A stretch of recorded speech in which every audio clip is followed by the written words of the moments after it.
Good morning and welcome to the next video in the Palace of Prospects introduction series, or Introduction to Palace of Prospects series. This is episode 7 or 8. I'll just remove the one that it isn't. And so I'm very busy explaining all the characters right now. And I'm doing them one per video, and I have covered the Bard already in the previous video.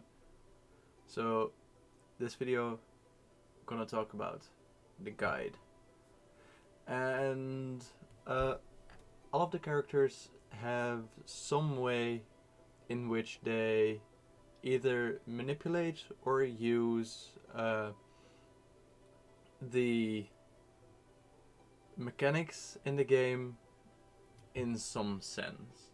So where the Bard could play the same value as the card played before them, where no other character can do that.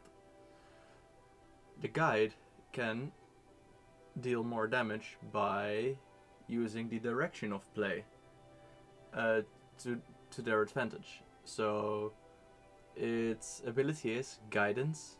Deal 3 bonus damage when you continue the direction of play. And so what I wanted to do in the character videos is compare all the characters to a baseline. And I wanted to take the Bard as a baseline in order to compare all the other characters to, in considering their stats. So in this case, I'll do this and do this. You have them side by side here, so you can look at them. I'll put myself in the middle. That is weird. I can make myself bigger. So, alright. So, what you see here is the Bard and the guide. So, the guide used to be the Brawler, but through playtesting,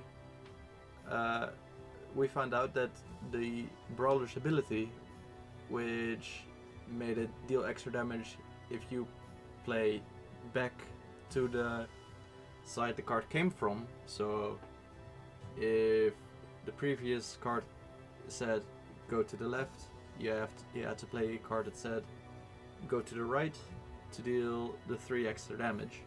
And in this case, well, what it did was ping pong cards a lot between 2 players, and that left very little fun for the other players in combat, because they had nothing to do and they wouldn't do anything that the other ones couldn't, because they would deal less damage than the Brawler. So that's the guide now, and instead of changing the direction of play, they have to continue the direction of play. So they have to sort of they are rewarded for making sure that everyone gets to play, or the actions don't get ping pongs between 2 players. And I thought that was a beautiful idea.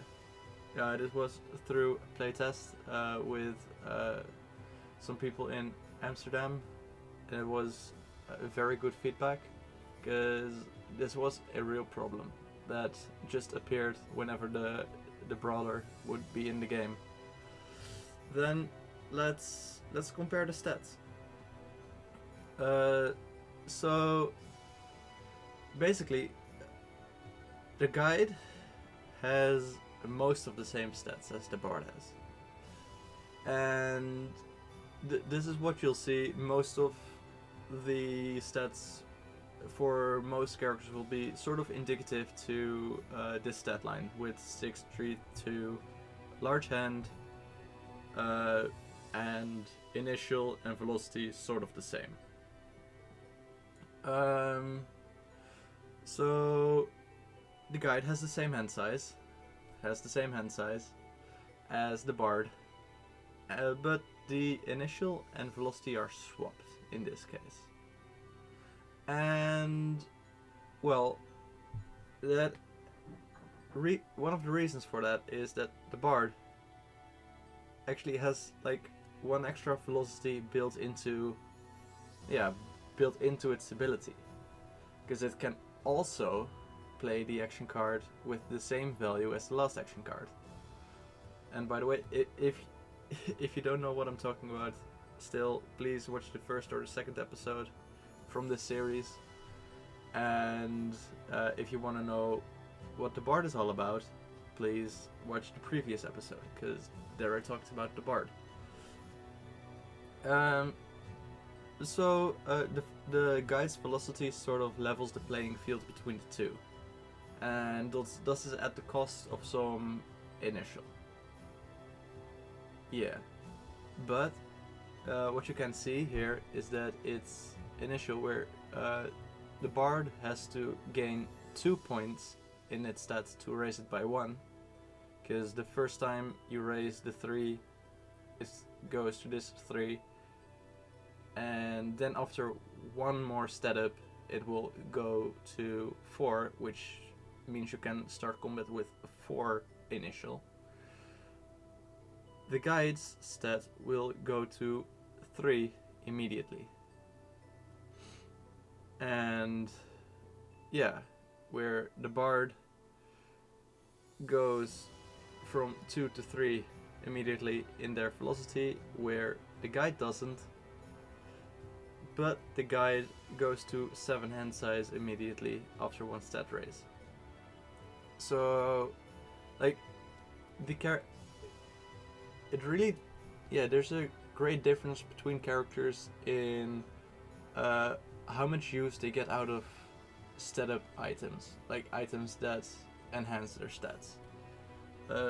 So, for example, the guide would benefit greatly from having a 1 stat bonus in their hand size, whilst for the Bard it would only mean they can take 1 extra damage, but it wouldn't mean they can do anything extra. They won't have any more action cards in their hand. Yes. Actually, I think that's all. That's all, folks. I will be back in the next episode with the next action, the next character card in alphabetical order. So that will be. Let's just see. It will be the Jester. You saw a sneak peek. Don't look at it too much, because I'm gonna talk about it next time. Have a very great day.